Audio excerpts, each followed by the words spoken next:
Et Michou fait son apparition à Skyrock. Et bah écoute, ça fait plaisir. Tu m'as dit que quand t'as vu le micro, tu t'es dit c'est bon, je vais lâcher un 16. Mais je te jure, j'ai l'impression, l'environnement, le micro, Skyrock et tout. Là, j'ai l'impression que tu vas me lancer une prod. Hein. Non, on va juste te parler de Terminal. Là, au moment où on enregistre l'interview, vendredi début d'après-midi, on est à quelques heures maintenant que tout le monde puisse découvrir le projet. Ouais. Que moi j'ai eu la chance de voir. C'est quoi ton état d'esprit là? Comment tu te sens tout de suite? Écoute, stressé, en vrai stressé, et en même temps j'ai méga hâte. Parce que ça y est, ça fait des mois et des mois qu'on bosse sur le projet, ça va enfin être diffusé. Ouais.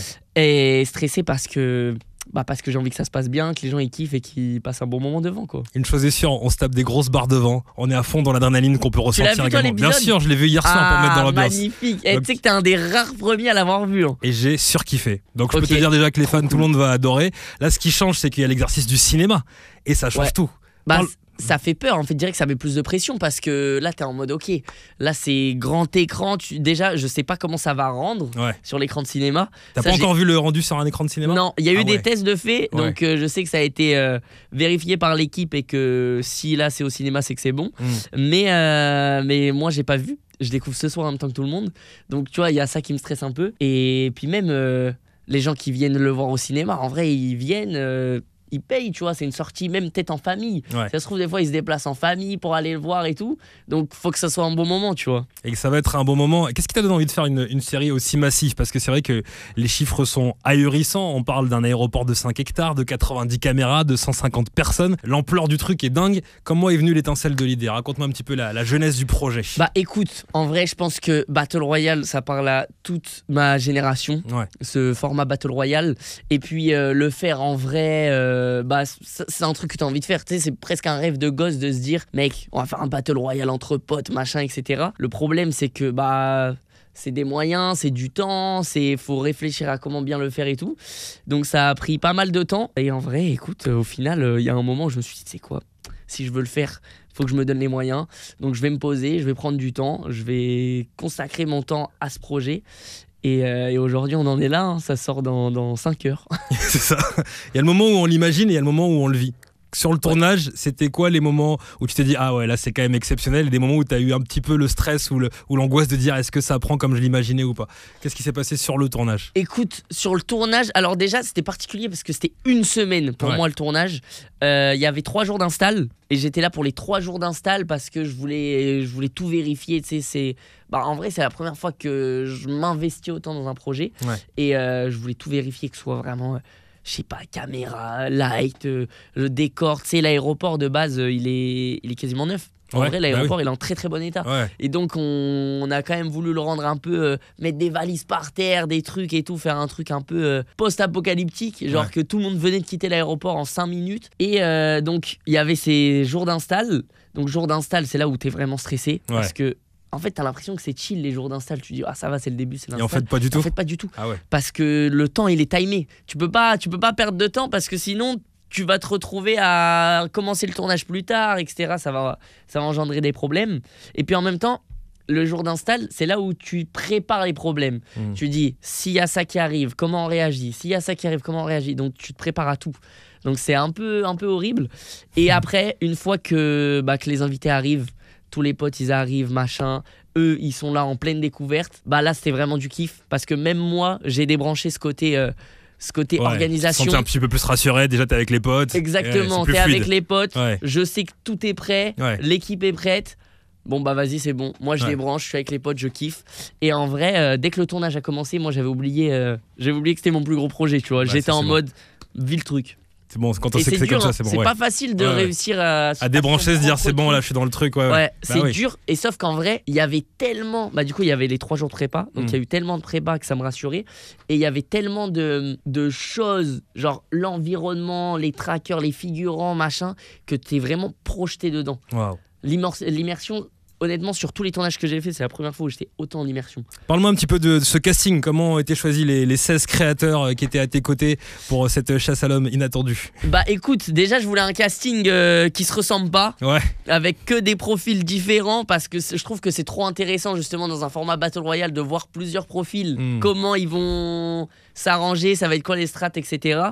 Et des mecs chauds, des mecs déter qui avaient envie de partir à l'aventure, parce qu'en vrai c'est 48 heures de survie où on se fait chasser, où on court, on est dans un aéroport en Espagne, il fait 40 degrés, on a chaud, vraiment on n'en pouvait plus. Et c'est un peu comme ça que le casting il s'est fait naturellement, tu vois, c'est de dire ok, bah moi je vais être Equinox, logique, c'est mon duo. Évidemment, la base. Ilan et Nico, eux, c'est des potos avec qui j'ai beaucoup. Il y a une bonne alchimie qui s'est créée depuis 2-3 ans que je les connais maintenant. Donc c'était logique de les ramener ici. Puis après, c'est des gars qui avaient envie de tester, de faire l'aventure. Il y a aussi des profils comme Skyheart qui, eux, sont plus dans la stratégie. Ouais. Et en vrai, c'est hyper intéressant et ça se ressent en terminale et je trouve ça trop cool. Et ce qui est bien, c'est qu'il y a cette volonté chez toi comme chez d'autres aussi de pouvoir réconcilier tous les formats, tous les médias. Je sais que c'est le DG d'MK2 qui a dit que Terminal, ça permet de reconnecter les jeunes au cinéma parce qu'on a l'impression que ça peut se perdre et d'avoir choisi ce format-là, c'est hyper intelligent de le voir d'abord au cinéma avec la famille, avec les potos, avant de le voir après sur ta chaîne YouTube. Ouais, bah écoute, c'est gentil et je savais même pas qu'MK2 avait dit ça, mais ouais, en vrai, c'est ça, c'est trop cool. Et là, de plus en plus, il y a des jeunes qui me regardent dans le salon. Et du coup, des fois, il y a un peu les parents qui regardent. Et du coup, on me reconnaît dans la rue. Des fois, les parents, je sais que mon fils regarde la télé, je l'ai déjà vu. Et du coup, je pense que là, c'est aussi une opportunité de dire, en vrai, le programme, tout le monde peut le regarder. Par rapport à des vidéos YouTube où des fois il y a plus de refs, etc. Là, c'est vraiment un truc intergénérationnel en vrai.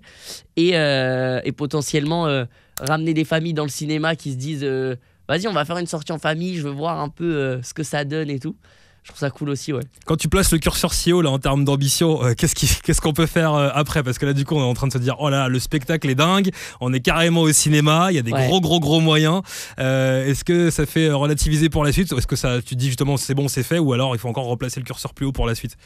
Non, déjà là, je profite de cette sortie. Ah oui, pour l'instant, je suis à fond sur ça et je vois pas encore la suite. Mais je pense que la suite, c'est de se dire que ce genre de projet, ça devient envisageable sur YouTube. Ouais. Et en vrai, ça ouvre une porte de créativité qui est incroyable parce que là, c'est vraiment écrit comme une série dans le sens où chaque fin d'épisode, t'es en mode oh, attends, mais c'est quoi la suite? J'ai envie de voir le prochain épisode, machin. Et chaque épisode se ressemble pas. Chaque épisode a un peu son moment fort où il se passe un truc différent qui change un peu le jeu, etc. Et ça, je rêvais de faire ça un jour parce que c'est un axe d'écriture qui est différent. Moi, j'aime beaucoup écrire les vidéos, les concepts et tout. Ouais. J'adore ça. Et je trouve que là, ça m'a permis d'aller vraiment au bout de mes idées. Et si ça fonctionne et que les gens kiffent, potentiellement, il y a d'autres formats où on va pouvoir aller aussi loin au bout des idées et tout. Ça ressemblera peut-être pas à Terminal, ça sera peut-être pas un truc survie, ça aura rien à voir. Mais en tout cas, ça pourra peut-être être en épisode, on va à fond. Et ouais, en vrai, ça peut être cool. Affaire à suivre. Après, ça veut pas dire que je vais faire que ça maintenant. Ouais, je pense qu'après Terminal, on va revenir un peu de détente, sur une vidéo un peu cool. Histoire de ralentir un peu le tempo, ce qui est normal et tu l'auras bien mérité. On a des petites questions de personnalité pour toi tant que t'es là, Michou. Attention, balance les 5 questions, elles sont là. Allez, tu les lis. Hop là. Ah ouais, il y a des cartes et tout. Ouais, non mais c'est très simple, on a des moyens aussi. Magnifique, 100 questions de la vie. Allez. Ok, j'ai 5 questions. T'en as 5. Ok, c'est parti. Tu réponds au tac au tac, tu réfléchis pas trop. Complète cette phrase. Pour vivre heureux, faut envoyer des projets. On est dans ça. Et en vrai, je crois vraiment en cette phrase. Je trouve que pour être heureux, faut avoir un truc qui te galvanise.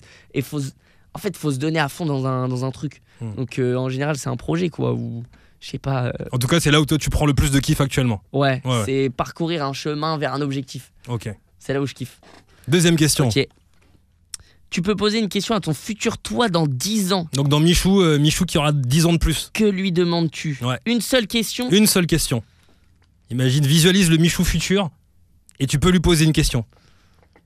En vrai... Ah putain, c'est dur parce que soit je peux poser une question sur le futur en mode... ça va m'aider là dans ma vie. Genre, dis-moi un truc, je peux investir là, c'est sûr que ça va bien marcher. Ou alors... Non, en vrai... en vrai, classique, hein, c'est bateau, mais est-ce que t'es heureux, tu vois? Ouais, tout simplement. Tu te retrouves dans ce que tu fais et la famille aussi. Allez, troisième question. Ok, troisième question. Ah oui, c'est pas mal, hein. Dis-nous un truc que je ne sais pas sur toi. C'est vrai que ta vie est souvent épiée.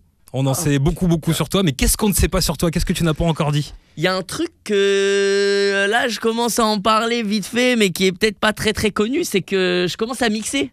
Ah ouais? Ouais. Ah ouais. Je commence Vous saviez, vous, à dans le studio qui mixait? Ah ouais, à d'accord. faire un oui, peu de tu mix savais, et tout. ouais. J'ai acheté des platines Sans et du coup déconner. chez moi des fois, je suis là, je sors mon PC portable, les platines, tout seul chez moi et je m'essaye à des transitions et tout et c'est super dur. Bah oui, c'est dur. Et les voisins, je pense qu'ils en ont ras le cul aussi. Bon, on va mais... te présenter Cut Killer, tu sais qu'on a un DJ nous à Skyrock tous les samedis qui mixe. Ben ouais, je sais, DJ pop numéro un. Bah ouais. sais. Justement, des fois, je fais des transitions, je suis en mode, oh, ça c'est une transition à Skyrock. Ah ouais. Tu mixes quoi comme genre de son? Bah pour l'instant, je suis dans le rap français. En fait, je mixe les sons que j'écoute, Ok. mais c'est super dur, surtout le rap français. Ouais, en ouais. fait, maintenant, je comprends pourquoi il y a beaucoup de remix Ah oui. en soirée. Parce Ouais, qu'en ouais. soirée, des fois, je suis en mode, ils rendent fou avec Parce que les c'est le même remix. BPM, donc Ils du rendent coup fou. forcément Et c'est en plus fait, facile t'es à mixer. obligé, Ah quand ouais. tu mixes, t'es obligé. Et Bah même, ouais. tu vois, il y a beaucoup de paroles dans le rap français et faire des transitions avec les paroles et tout, c'est un Faut enfer. que ça ait du sens et tout ça. Ok. Ouais, Donc bientôt, donc DJ maintenant je Michou, commence attention. à capter ça Ouais, et ouais. je kiffe. J'apprends, je suis encore nul. Hein. Bah non, bah c'est le début, t'inquiète. Ok, prochaine question. Quel est ton prochain objectif à atteindre? Putain, c'est dur parce qu'il y avait le palier des 10 millions d'abonnés qui était un peu ouf que je voulais atteindre. Ouais. Maintenant, il est atteint.